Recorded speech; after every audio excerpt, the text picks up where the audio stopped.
Hey guys, this flipped lesson is on the area of quadrilaterals. Let's get started with a few formulas to put in our notes. Okay, the first formula you're going to put in your notes is the area of a rectangle formula, which is simply base times height. Okay, and this is also the same formula for the area of a parallelogram, base times height. Now, keep in mind, this also works for a square as well. Okay, which means it also works for a rhombus, right? So all of those members of the parallelogram family follow the same formula, base times height. One thing that you do want to keep in mind is that base is always perpendicular to height.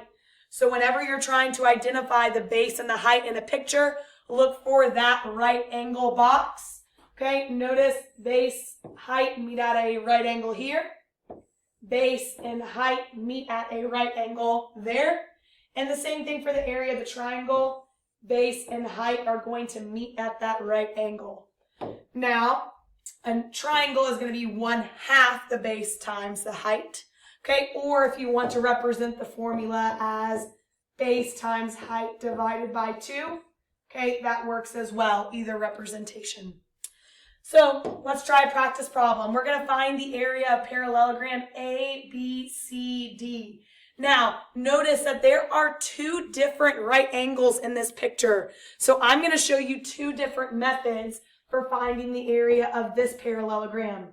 Okay, for method number 1, I'm going to have this be my base, 12, which means this is my height, 12. So area is 12 times 12, which is 144 square units. Okay, the other option that I would have, option number 2, is to use this as my base and to use this piece as my height. So in this situation, we're doing area equals 16 times 9, which also gives you 144 square units. All right, finding the height of a triangle. So a triangle has an area of 52 square feet and a base of 13 feet. Okay, notice there's lots of ways we could draw this diagram. Okay, this is our first option where it's obtuse and the height falls outside of the triangle. Okay, another option is if it is right, then the base and the height are the legs of the triangle. Okay, and if it's acute, there are 2 different ways we could technically represent this. Okay, but notice that the height's inside the triangle when it is acute. So, if I wanted to solve this question, notice it's working backwards. Okay, area equals 1/2 base times height. Well, they're saying the area is 52 and that the base is 13. So now we're just working backwards to find the height. Okay, so 13 divided by 2 is going to give us 6.5. And then 52 divided by 6.5 is going to give us a height of 8, which is what you see in the diagrams below. Now let's talk about the area of a trapezoid, okay, which is going to be 1/2 times the height times base 1 plus base 2. Another representation is height times base 1 plus base 2 divided by 2. So either of those representations will work. The next formula is the area of a kite.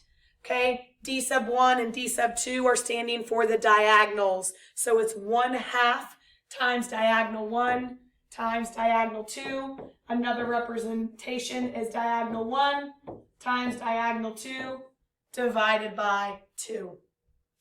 Last but not least, okay, we have the area of a rhombus. Now, this one is unique because it depends on the given information. If you're given the base and the height, then the area is just base times height. But if you're not given the base and the height, another option for the rhombus is to do 1/2 times diagonal 1 times diagonal 2, which again could be represented like this. So let's take a look. We have a trapezoid. So a trapezoid, area of a trapezoid is 1/2 times height times base 1 plus base 2. So it looks like we need to identify these different pieces. Well, the height is always going to be perpendicular, okay, to the base. So it looks like the height is 1, 2, 3, 4 units tall. This base is 1, 2, 3 units long. And the other base is 1, 2, 3, 4, 5, 6, 7 units long. So let's plug it all in. 1/2 times 4 times 3 plus 7 is going to give us a total of 20. And I don't know what the units are, but it's going to be square units since we are dealing with area. All right, that concludes our area review. Good luck on worksheet 4-7.